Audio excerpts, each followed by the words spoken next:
Dear friends, आज मेरा birthday है। कौन सा बर्थडे है ये तो मैं नहीं बताऊंगा। आप खुद गेस करें, अंदाज लगाएं। जो हमारे ऑडियंस हैं और मेरे फैंस उन पर छोड़ता हूं। लेकिन इंटरेस्टिंग बात है कि आज इतने सारे मैसेजेज एंड कॉल्स मुझे आए हैं बर्थडे विशेष के लिए कि मेरा मोटिवेशन लेवल खुद बहुत हाई हो गया कि अपनी इस जर्नी में मैं कुछ बड़ा काम कर पाया हूँ, लोगों के काम आया हूँ।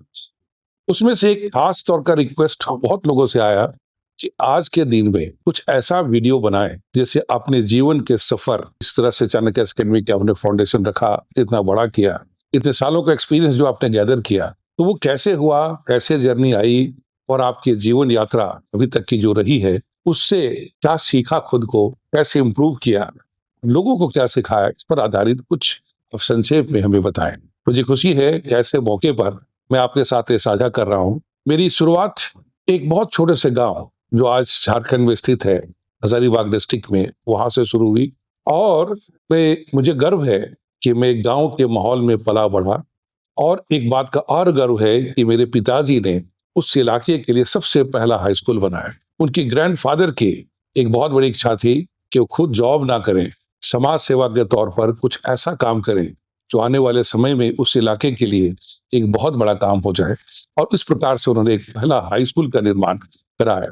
खुशी की बात है कि मुझे उन्हीं के स्कूल में पढ़ने का मौका मिला, या कहिए कि एक मॉरलिटी के तौर पर, एक मैटर ऑफ प्रिंसिपल के आधार पर उन्होंने अपने स्कूल में ही मुझे पढ़ाया। लेकिन उस पूरी दरमियान में जो मैंने उनके डेवलपमेंट की और कोशिश देखी होगी, जिस प्रकार से उन्होंने उस स्कूल का निर्माण किया, विकसित किया, उसने मुझे बहुत कुछ सिखाया। संघर्ष के जीवन को समझने में करीब से बचपन से मुझे मिला। उसके पहले प्राइमरी और मिडिल स्कूल का स्टडी भी गांव के अंदर पे हुआ था। तो उस परिवेश में, गांव में पलते हुए जो लोगों के संघर्ष होते हैं, चुनौतियां होती हैं, उस चुनौती के अंदर इंसान मजबूत होता है। आज मैं इस स्तर तक जो पहुंच पाया हूं, उसके लिए मैं सबसे ज्यादा श्रेय दूंगा उस परिवेश को, उस वातावरण को, जिसने चुनौतियां सिखाई, संघर्ष सिखाया, मेरी नींव मजबूत कर दी। जीवन में संघर्ष करने की आदत पड़ गई, चुनौती को लेने की आदत पड़ गई, प्रेरणा मिली, और इस प्रकार से मैं आगे बढ़ता चला गया। और एक वहां से स्टार्ट करते हुए डिस्ट्रिक्ट लेवल पे अपने बैच में टॉप करते हुए, अध्ययन करते हुए, जब मैंने हजारीबाग डिस्ट्रिक्ट से आगे निकला और दिल्ली यूनिवर्सिटी का जब सफर हुआ, तो अपने आप में एक गांव से लेकर दिल्ली यूनिवर्सिटी का सफर एक बहुत बड़ा सफर था। और स्पेशली मैं इंग्लिश लिटरेचर का स्टूडेंट था, इसलिए मेरी पकड़ जो है हिंदी और इंग्लिश दोनों में अच्छी हो गई। हिंदी माध्यम से बैकग्राउंड से तो आया ही था, बोलचाल की भाषा ही थी। इंग्लिश लिटरेचर पढ़ने का मौका मिला तो इंग्लिश भी काफी अच्छी हो गई। इसको लेकर के अपने अंदर एक कॉन्फिडेंस आया। और बहुत ज्यादा समय मुझे नहीं लगा, हालांकि मैं खुद आईएएस की जर्नी में था, सिविल सर्विसेज की प्रिपरेशन के लिए एक सीरियस स्टूडेंट था। बट कुछ परिस्थितियां ऐसी आई जिसके कारण से मुझे जब ब्रेक लेना पड़ा एग्जाम को लेकर के अपने हेल्थ के रीजन से, तो मैं अपने फ्रेंड्स को और कुछ जूनियर्स को पढ़ाने लगा। और अंजाम हुआ कि स्टार्टिंग से भी बड़ा शानदार रिजल्ट मिला। इसने मुझे एक आइडिया दिया कि हमारे जैसे लोग जो दूर दराज क्षेत्र से आते हैं, चाहे वो बिहार हो, यूपी हो, राजस्थान हो, आंध्रा हो, उड़ीसा हो, दूर दूर क्षेत्र से, वहां से आकर करके कैसे संघर्ष दिल्ली में करते हैं और उनको एक सही गाइडेंस नहीं मिल पाता। और जो भी इंस्टीट्यूट उस समय चल रहे थे, उनका मानना था हर आदमी आईएएस नहीं बन सकता, तो मैं कुछ ऐसा करूंगा जो इस पूरी धारणा को बदल दे। एंड इसी धारणा के साथ फिर निर्णय लिया कि अब छोटे छोटे ग्रुप में ना पढ़ा के कोई संस्था बनाऊं। और वो संस्था का जब नाम की बात आई, तो मैंने चाणक्य का नाम मेरे दिमाग में आया। हिस्ट्री के पन्नों से मुझे लगा एक ऐसा नाम जो पर्सनल नाम से उठकर एक ट्यूशन सेंटर या कोचिंग से उठकर एक संस्था का रूप देगा। क्योंकि उस जमाने में एक कल्चर था कि नॉर्मली लोग जो है अपने सरनेम से कोचिंग इंस्टीट्यूट या ट्यूशन सेंटर चलाया करते थे। मैं शायद पहला व्यक्ति हूं जिसने मिश्रा आईएएस अकेडमी ना करके चाणक्य आईएएस अकेडमी बनाया, एक ऐसा नाम लिया जिसके पीछे अपने आप में एक बहुत बड़ा डिटर्मिनेशन दिखता है। चाणक्य का व्यक्तित्व से मैं काफी प्रभावित था।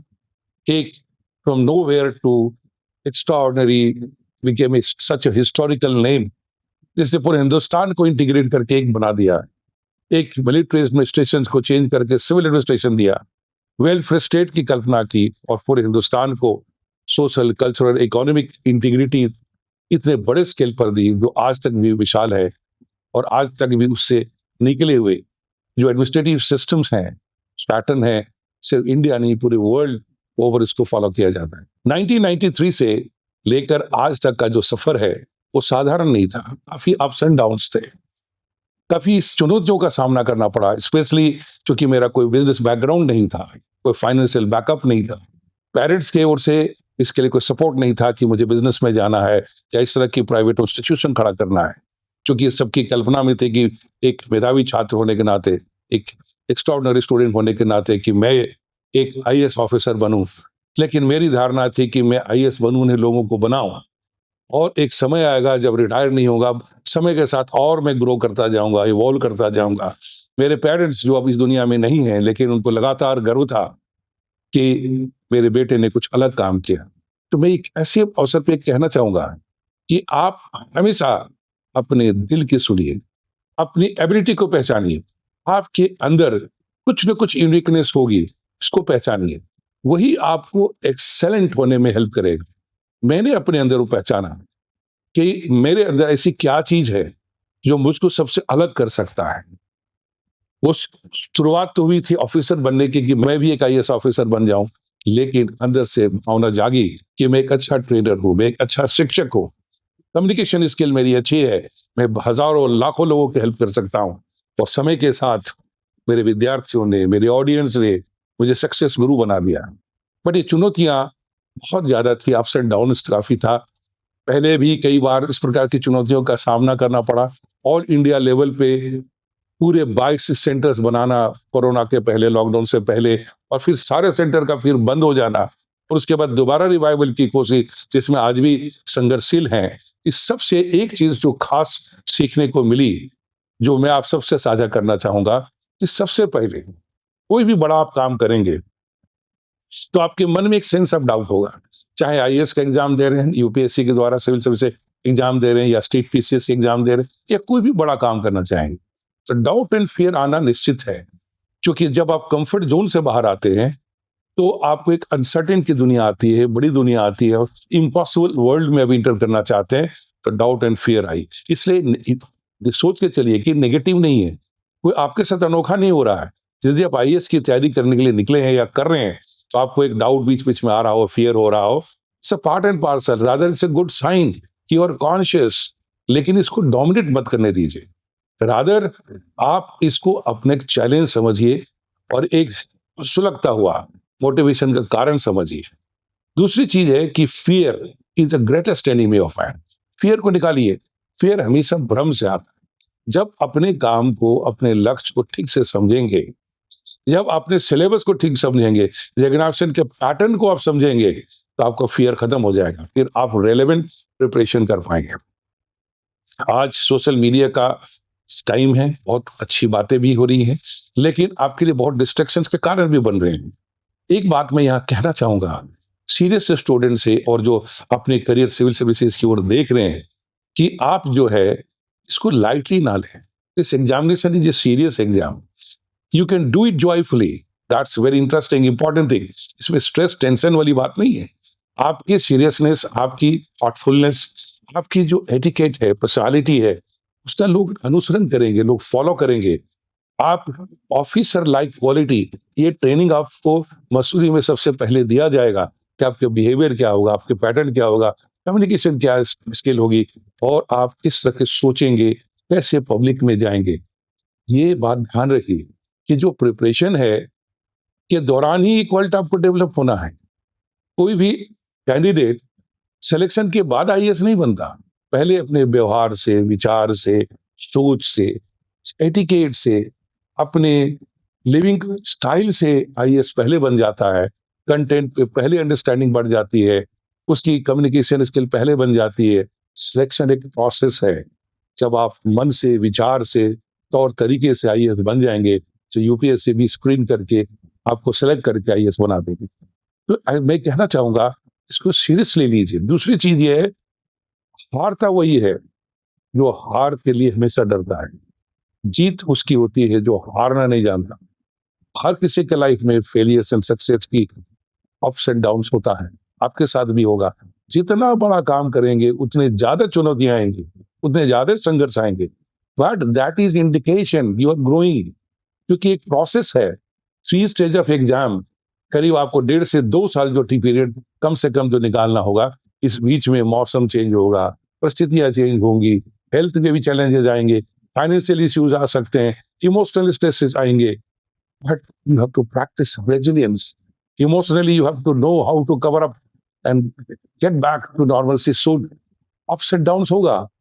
आप कुछ प्लान बनाएंगे, इमीडिएटली हो सकता है ना फॉलो हो पाए, but persistence, consistency, and a good plan, time management, emotional understanding about yourself, emotional intelligence, एक अच्छा पॉजिटिव इन्वायरमेंट, एक ऐसी सिचुएशन जिसमें नेगेटिविटी ना हो, आप टाइम के बारे में कॉन्शियस हो, आप जब इन सारी चीजों पे ध्यान देंगे और आपके अंदर एक परसिस्टेंस है, कंटिन्यूटी है, तो आप नहीं रुकेंगे, आपका सिलेक्शन जरूर होगा।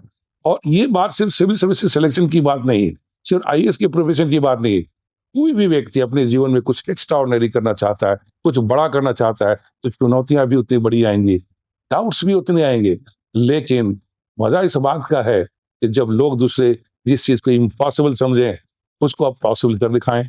Impossible is just a word, you have to always think I can, yes I can, ये आपका नारा चलना चाहिए। I will do it, I will get it. And आज के दिन में अपने लंबे एक्सपीरियंस के साथ मैं ये कहना चाहूंगा कि सिविल सर्विसेज का प्रिपरेशन कुछ और नहीं, आपकी कॉन्फिडेंस है, आपकी रेजिलियंस है, आपकी परसिस्टेंस है, कंटिन्यूटी है, आपका आत्मविश्वास है। और ये सारी चीजें मैं खुद अपने लाइफ में इतना बड़ा इंस्टीट्यूशन बनाते हुए जो मैंने सीखा, अपने ऊपर प्रैक्टिस किया, संघर्ष किया, और जैसे मैंने कहा, एक छोटे से गांव से उठकर आज पूरे हिंदुस्तान में चाणक्य आईएएस एकेडमी का फ्लैग यदि जगह जगह पूरे हिंदुस्तान फैला पाया हूं, ये बात अपने आप में मुझे बहुत बड़ा सेटिस्फेक्शन देता है। ये सफर आसान नहीं रहा, ये सफर आज भी आसान नहीं है। हमेशा कंपटीशन, नई चुनौतियां, कुछ चेंज, एडेप्टेबिलिटी के साथ जब आप चलते हैं, आगे बढ़ते हैं, तो आप आगे बढ़ते रहिए, आप रुके नहीं। और जैसा आप सबसे एक रिक्वेस्ट आया है कि मैं काफी समय से यूट्यूब पे या वीडियो नहीं बना रहा हूं, तो मैं कहना चाहूंगा कि थोड़ा समय मुझे अपने आप को संभालने में, ऑर्गेनाइजेशन को संभालने में लगा, और साथ साथ एक ट्रेंड को समझने की कोशिश कर रहा था कि एक्चुअली क्या आज सोशल मीडिया में आ रहा है और कहाँ मैं एक वैल्यू एडिशन कर सकता हूँ। तो आज इस मौके पर आपको प्रॉमिस करता हूँ कि आप लगातार आपके साथ जुड़े रहेंगे, नए नए जो रिक्वायरमेंट है उसके हिसाब से आपके लिए मोटिवेशनल वीडियो और साथ के साथ डिफरेंट जो कंटेंट की रिक्वायरमेंट है, मैं और मेरे साथ मेरी टीम आपकी सर्विसेज सपोर्ट के लिए आती रहेगी। मुझे उम्मीद है कि आप इसका फायदा उठाएंगे।